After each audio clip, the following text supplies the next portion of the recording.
I'm Susan Regular, and this is Your Marketing Makeover, where I answer your questions to help you captivate, fascinate, and dominate your market.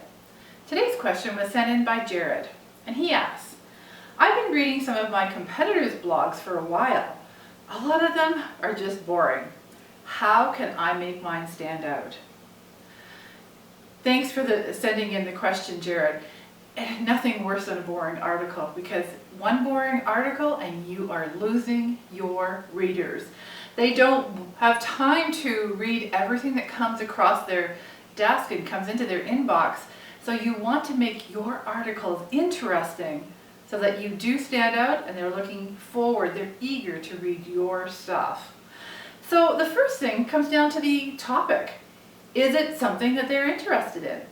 Is there some quirks and things going on in your industry that you can share, some tips, some new strategies or ideas that maybe other people aren't really talking about?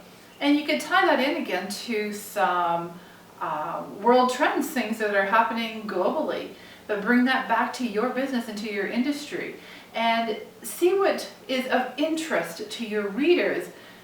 Almost like we had talked in a few weeks ago about creating a hook for a news editor to have a media release, and you really want to stand out on that one.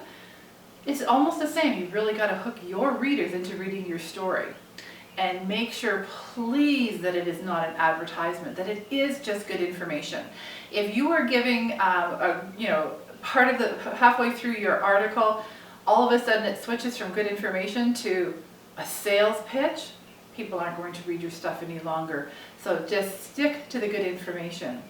And make sure that it's written well. I have a few ideas that I thought I would that give you, just so that you can make sure that people do read it. First of all, let's keep it short. Online, you want to have it between 300 and 750 words. And if you can have some bullet points to make it easier to read, go for it.